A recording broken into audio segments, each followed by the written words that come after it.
it much for air braking. So they had a very heavy crash landing on Mars and they destroyed the drives. But the craft survived. And this happened in the middle of January 1946 after 8 months of heavy flight. April 45 to January, mid-January 46. And they probably radioed their arrival message to their South Polar colony. And this is their story of the flight to Mars. Quite probably they coasted to Mars after an initial strong push in the stronger terrestrial gravity field.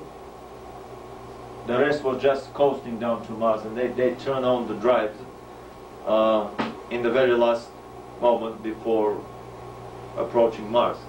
I mean, all of these designs that the Germans had were basically fly 1 hour and repair 3 weeks type of primitive constructions, as all of the prototype designs are.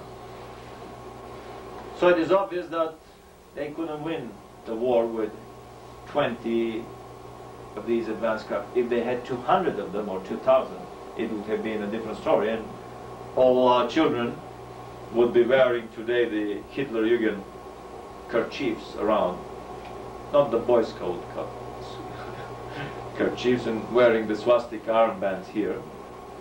But it really doesn't make much sense, because if you think about it, the Russian pioneers, the Russian Youth Communist Organization, and the North Korean, the Kim Il-sung's pioneers, and the Hitler-Jugend in Germany, the Hitler's pioneers, and the Boy Scouts here in this country have uniforms as if they were copied one from the other. I mean, carbon copies one of the other.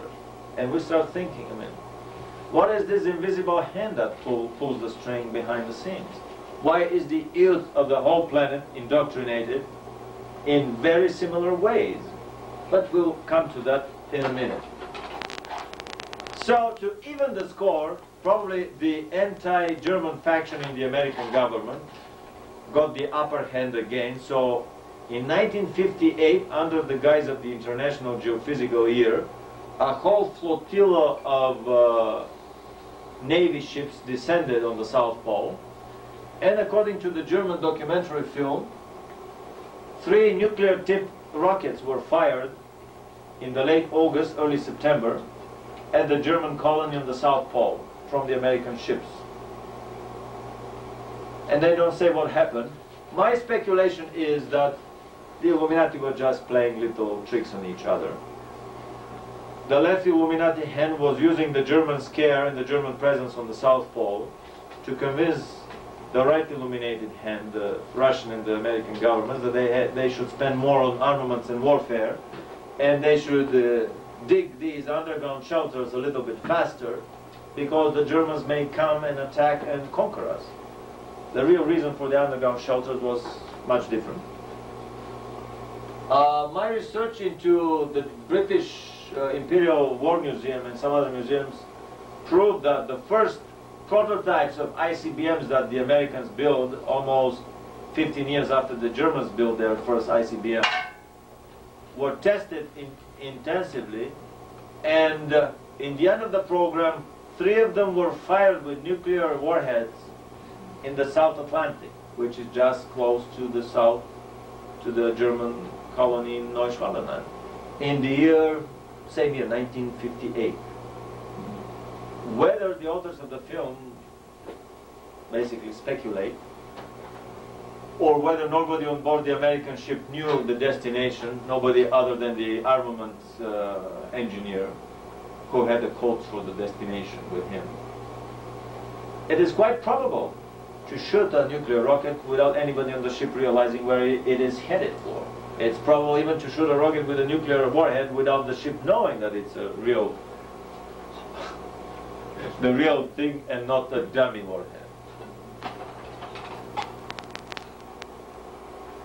My feeling is that the Germans had their force field defense well in place at the time, and simply this was a little Illuminati experiment. Let's have our left hand, the Germans with a force field shield in the South Polar colony, do a little test with our right hand American nuclear strike force and see that basically we can stop dead in the tracks all the radiation coming from the explosion.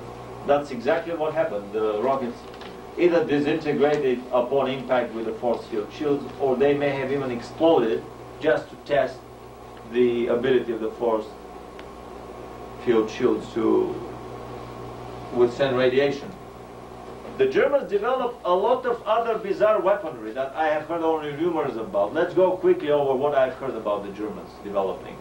On top of the sonic lasers that they use for digging their tremendous underground cities and caverns, they developed a death ray, a greenish radiation that was tested in Romania with devastating results against some Russian troops. Everything was packed, crated, and shipped to the South Polar Colony after that. Another rumor tells that one of the convoys of German ships that was escaping to the South Pole at the end of the war was confronted by a big Allied armada, and then the Germans unleashed the beam weapons that they had been keeping exactly for such purpose. And one of the few survivors, all the ships sunk, just few men survived. One of the survivors said, "I wish that we would never be confronted by the same inferno that we were." Other reports were saying that the Germans created some light emitting rocket drives, and an unmanned laser propulsion rocket reached the moon in 1938. This must have been an extremely secret project that was not run from Peenemünde, as were most of the social projects. They were run from even more secret SS and army establishments and by private funding, by private groups. Other rumors of advanced German weaponry, we just mentioned the nuclear bombs and the antimatter bombs developed in Germany. I heard that they produced a time machine at the end of the war. They were also working on the Philadelphia technology of their U-boats. But because they were trying this technology at the time when the U-boats were moving, the Eldridge experiment in the Philadelphia dry dock that Al Bielek is talking about, the Eldridge was stationary. So the Germans introduced one more component in the equation which screwed up the whole balance, and they lost all the U-boats. They could not bring them back. So the stories about the German U-boats surfacing last year in 1992 and captured by the American Navy, and the German sailors were puzzled when they saw this way more advanced ship on the horizon. The Americans were puzzled when they saw on the German captain's message board, the calendar of 1943 hanging there on the board. The Germans still thought that it's 1943. For them it was just disappearing from 43 and reappearing in our time. So basically they did a jump in time, similar to the Philadelphia side product when the Eldridge went forward in time. The Germans were also working on free energy, and our deep throat from Argentina mentioned that in 1952 a German engineer built a cold fusion power plant for Juan Perón, and it went online. There is even a debunking reference to that in the Wall Street Journal some time ago. Did it say where it was located? No, but we've been investigating the story. It's probably all over the Argentinian press from 1952. Also, the Germans developed a lot of beam weapons, not only the death ray, but also the sonic cannon.